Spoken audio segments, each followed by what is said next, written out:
Hello everyone. In this session of CCNA series, I'll discuss about Ethernet shared media and point-to-point connection. Ethernet was developed at Xerox PARC between 1973 and 1974. Ethernet was designed to accommodate multiple computers that were interconnected in a shared bus topology. Ethernet is a shared media where every device has the right to send at any time.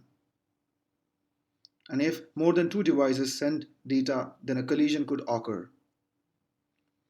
In shared media, the collisions were managed by CSMA or CD, also known as Carrier Sense Multiple Access or Collision Detection. To understand the CSMACD, let's take an analogy of a group conversation. For good communication, it is important that the participants should not all speak at once, which can be confusing. Instead, they should speak one after the other, so that each participant can fully understand what the others are contributing to the discussion. Without realizing, we actually behave like this ourselves in conversation. When someone else is talking, we stand back and listen. After the other participant has finished their contribution for the time being, we wait a short period of time and only start talking when the same participant or another participant in the conversation doesn't start to say anything else. If we happen to start talking to someone else at the same time, we stop our attempt, wait a bit, and then try again. The CSMA-CD process is very similar.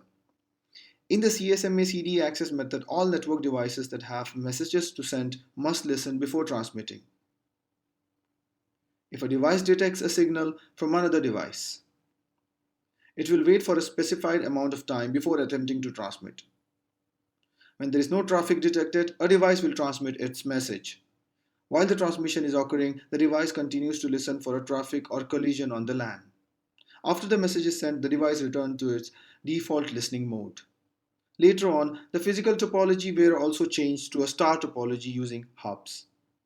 A hub is called a network hub. It is a common connection point for devices in a network. The hub contains multiple ports. In a hub, when a frame arrives at one port, it is copied to the other port so that all the segments on the LAN receive the frame. However, repeating the frame to all other ports did not solve the issue of collisions. Hub is again a shared media, and only one device could successfully transmit at a time. This type of connection is described as a half-duplex communication. As more devices were added to an Ethernet network, the amount of frame collisions increased significantly. As the number of devices and subsequent data traffic increase, however, the rise in collision can have significant impact on the user's experience.